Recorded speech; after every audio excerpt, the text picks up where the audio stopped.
This episode of the Old Dogs REI Network is brought to you by Mino Studio.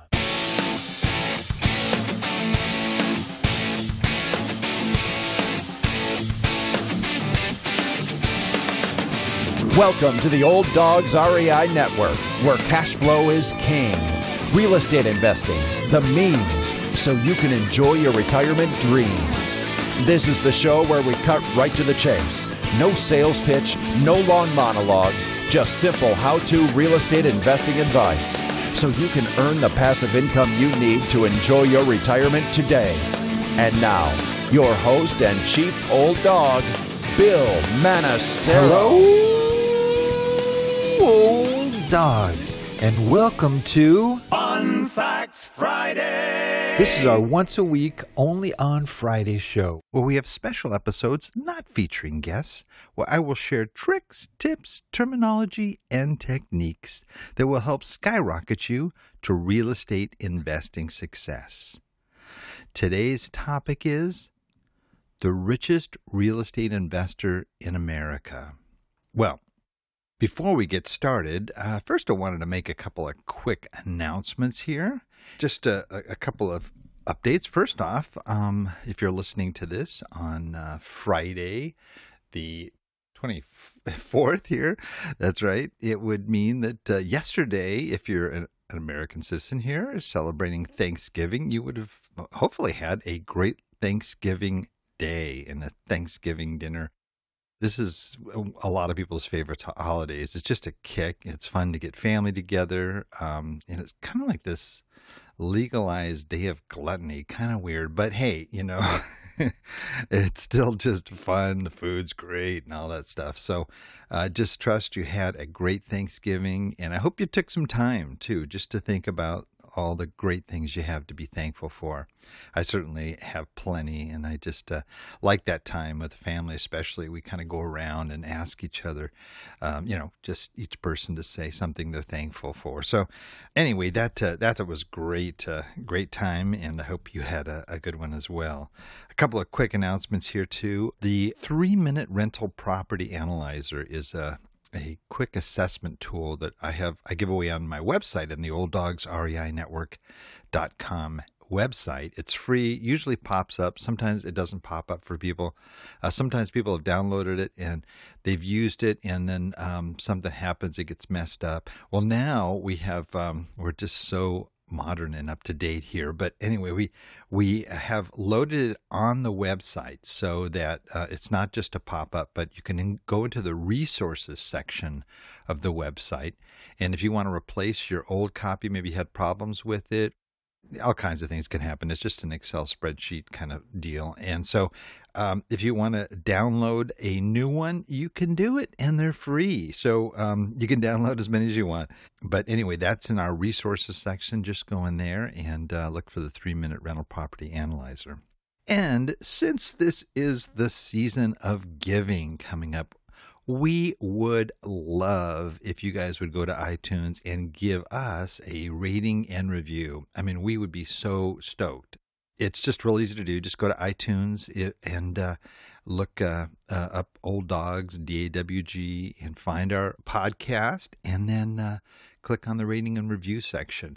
While you're there, we would love if you would subscribe to the podcast. I mean, that helps us to getting the word out to others that are interested in real estate and investing.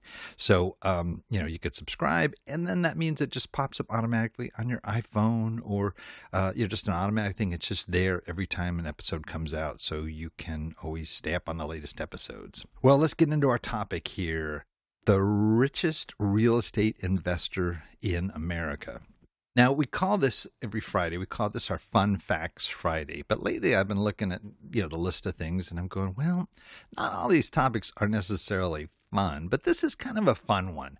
And the reason I'm even addressing this topic is really because I think we have a lot to learn when we look at somebody's success story. And, that's kind of what our show's about on Mondays. We have a lot of investors on that share their stories and, their failures as well as their successes. But the idea is that you can learn from looking at other people's climb to success, so to speak. So we're going to take a look at this richest real estate investor in America. And I remember I was a geography major, and that was a major I got a lot of use out of. But anyway, I was a geography major when I was at Cal State Northridge. And one of my favorite specialized areas was called economic geography, which is the study of the location, distribution, and spatial organization of economic activities across the world. Yeah, I'd memorized that. No, I didn't. I was reading that. But anyway, the economic geography is fascinating. And what we would do is we would look at maps, aerial maps. It's kind of like we didn't have Google Earth at the time, but if we did, we probably would have looked at Google Earth. And we'd look at these big aerial maps, and you'd see sprawling areas of growth. You'd have a city here and a city over here. We had an assignment one time where you had to try to find the next projected area of growth, okay, in any community you could pick out. And we of course, were zeroing in on California where, we were at, but it could be anywhere. And you look at these maps and you kind of look at it, and you'd look at one sprawling city, another sprawling city, and maybe there's a major highway connecting the two. And then you have all of this land where there's no development. And you think, gee, that looks like a logical place for growth.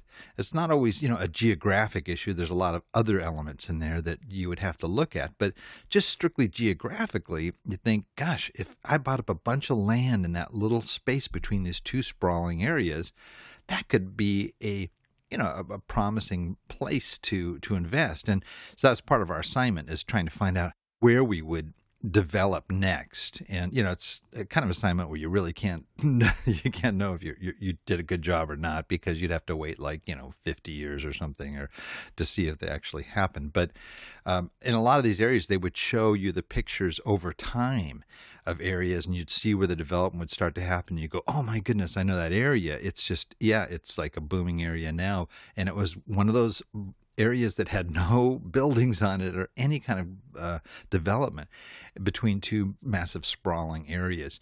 Well, I think that there was a gentleman who, and we're still looking in at who is the wealthiest real estate investor in the United States. Some of you know this already, but if you don't, he was a guy that probably very likely did the same exercise. And he probably looked at Southern California, which, is a booming area as it is, and real estate values are ridiculous and a lot of other things there. But he probably looked at these two masses, for example, in Southern California of Los Angeles County, which is huge.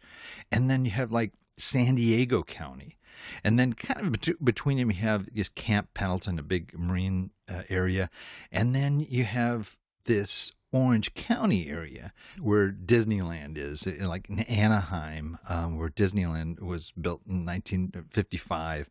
But there's this major highway called the 405, which runs down the coast, and you kind of look at it, and back in the 60s and in the time period that this particular person was looking at this area, he probably saw, gee, there's this big undeveloped area between these two major metro centers.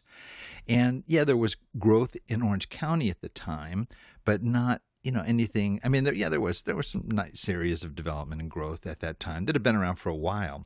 But there was this one area right off of the 405, and that is an area that this gentleman here is our featured. If you haven't guessed, I mean, you could probably start to figure out who this person is if you know the name. But I'll say that, okay, his first name, I'll give you his first name, is Donald. Okay. No, it's not Donald Trump. No. This guy is California native Donald Bren. And Donald Bren is the wealthiest real estate baron in America. He has an estimated net worth of nearly $17 billion, according to Bloomberg's Billionaires Index, nearly 6 times what President Trump's fortune is. Unlike Trump, though, whose wealth is inherited according to Bloomberg, Bren is a self-made mogul who turned a $10,000 bank loan into a multi-million-dollar empire. Now, his a privately held real estate company, the Irvine Company. Now, Irvine is the area that he developed. Both Irvine and actually the city that I live in, Mission Viejo, are both areas that he specifically designed. And these are known as some of the best planned areas, metro areas in the country. Just amazing development that allowed for a lot of growth and are still very well planned and organized, and traffic flow patterns and things like that were calculated out 20, 30 years out. Now, Irvine Company's portfolio of properties exceeds 110 million square feet and includes office buildings, apartments, marinas, hotels, most of which is located in Orange County. Now, but Irvine Company also owns other areas. I think they're a majority owner of the New York MetLife building in New York City. In total, Brent owns 1/5 of Orange County, an area 5 times the size of Manhattan, according to Bloomberg. At 85 years of age, Bren, a former U.S. Marine, is still running the show as chairman of the Irvine Company. And here's the story of his success. And I'm sharing this, more. This is like kind of a fun show, really. But look at this guy's life and look at some of the things he did. I mean, this was a forward thinker, a visionary.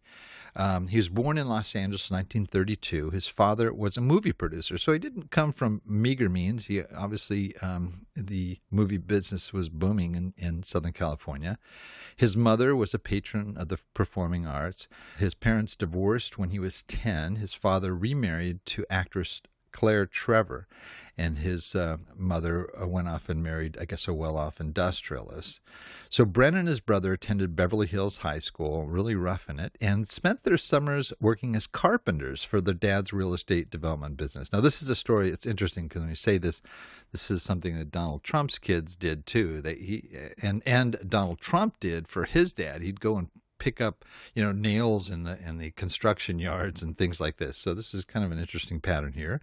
It's for those of us that have kids that still might go into real estate investing. You never know. Get them out there picking up nails. Anyway, key lesson is he learned from his father. His father said, when you hold property over the long term, you're able to create better values and you have something tangible to show for it. This was out of an article in the LA Times in 2011.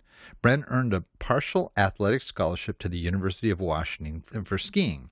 He was reportedly a stylish skier and an avid competitor who was set to go to the 1956 Olympics, but couldn't participate because of a broken ankle. He earned a degree in business administration and economics from the University of Washington in 1955. After graduation, he served as an officer in the U.S. Marine Corps for 3 years, leading reconnaissance teams on the beaches of Camp Pendleton. That was that area I mentioned to you between Orange County, South Orange County, and North County, San Diego. It's a big, huge area. Camp Pendleton is that, and he was actually in that area. He's probably looking around at all this land going, hey, I should buy this. No, anyway. In 1958, at the age of 25, Bren took out a $10,000 bank loan. Now, that's a lot of money. It's probably like $100,000 back in 58, but took out a $10,000 loan to found Bren Company and built his first house on a place called Lido Island in Newport Beach, California. He built and flipped a succession of homes, riding the wave of Orange County's late 1960s real estate boom. Now, from 1963 to 67, Bren was also busy as president of Mission Viejo Company, an Orange County property development firm that designed an 11-acre master-planned community. In 1970, International Paper Company bought Bren Company. Okay, this is his company here that he's been building up. I don't know what happened that initiated the sell, but anyway, they bought it for $34 million. So maybe he was just wanted to cash out so he could use that money for more development. But just 2 years later, after a recession and downturn in the real estate market, listen to this, Bren bought his own company back. Okay, sold it for $34 million. He bought it back for $22 million. Okay, this is a shrewd business person here. Okay, after living and working in Orange County for nearly 2 decades, Bren set his sights on the county's largest land development project.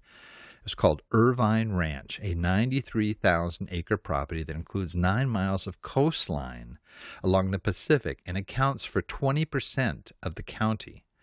Founded by James Irvine and 2 others in 1864, the remote and drought-stricken property was initially part of Mexican and Spanish territory that stretched from Santa Ana Mountains to the Pacific coast. In 1977, Bren bought Irvine Company, owner of the Irvine Ranch, along with 5 other stockholders. Okay, so now he's shifting. He's been doing a lot of this stuff by himself. He may have had investors on that purchase of buying his own company back, but along with 5 other stockholders, including the late James Irvine's great-granddaughter. And he bought this company for, get this, in 77, this is a lot of money, $337.4 million. That's a lot of money. But nonetheless, he had been successful in his development efforts, even flipping houses, kind of starting off. But anyway, Bren owned a third of the company initially, but in 1983, he bought out several other shareholders and increased his position to 86%. So see this pattern here? He's buying and acquiring and growing his ownership stake in these various entities. In 1996, Bren became the sole owner, buying out minority shares for at least $80 million. So he started off with all these investors in 77, and then he purchased this thing for $337.4 million, and then over time he ended up buying out the shareholders until he controlled not only the majority of it, but basically had a majority of the Irvine Company at that time. Over the last 2 decades, Bren has been in charge of the ranch's development, including the master planning of some of the wealthiest and most desirable communities in America, including parts of Anaheim, Laguna Beach, Newport Beach, and the entire city of Irvine. The 250,000 population city of Irvine, often referred to as the epicenter of Orange County, typifies the ranch's hallmark: live, work, and play. It's a development vision from Donald Bren. Irvine is home to residential villages. This is not like cheap housing. Low income, definitely not. I mean, these are home, 1-bedroom apartments that rent for $3,000 a month. Shopping centers, parks, top-ranked schools, and headquarters for more than 1/3, get that, 1/3 of Fortune 500 companies. Okay, man, that's something to speak of. Over the years, Bren has sculpted the look of modern suburbia in California, and in the process became one of the country's largest and most copied developers of planned communities. The Irvine Company has also donated 57,000 acres of ranch land, more than half of the original total, to be permanently preserved. Most of it has held national natural landmark status since 2006. So he's not just raping the land here. I mean, he's coming in and he's building, but he's also leaving lots of space and some beautiful scenery around, and the rolling hills around the area. The Irvine Company, which accounts for almost all of Bren's $17 billion net worth, comprises 46.5 million square feet of office properties, 160 apartment communities, more than 40 retail centers, 5 marinas, and 3 golf courses, as well as 3 hotel resorts. Though primarily focused in Orange County, the company also owns properties in West Los Angeles, San Diego, and Silicon Valley. Outside of California, Irvine owns, as I had mentioned earlier, about a 97.3% stake in New York City's 58-story MetLife building, worth nearly $3 billion. In 2014, the company purchased a 60-story skyscraper in Chicago for $850 million. Now, all this, I guess, is pretty amazing to think of one man that has made such an impact, but unfortunately had its toll in his personal life. And he has 5 children from 3 marriages and 1 courtship. The billionaire went to trial in 2010 after his ex-girlfriend and their 2 children, then 18 and 22, sued Bren, seeking $130 million in damages from alleged unpaid child support. Okay, I don't know. I don't even want to go there. I mean, I kind of feel like we're doing an article here from People magazine. Anyway, Bren, who has already paid $9 million in support over the years, won the case. But anyway, interestingly enough, not much is known about the personal residences of one of the most prolific real estate developers of our time, which is really pretty kind of interesting because you think about it, he lives in this amazing area and these extravagant areas. It's reported, and they don't even show his house. It's not like featured in Architectural Digest or something like that.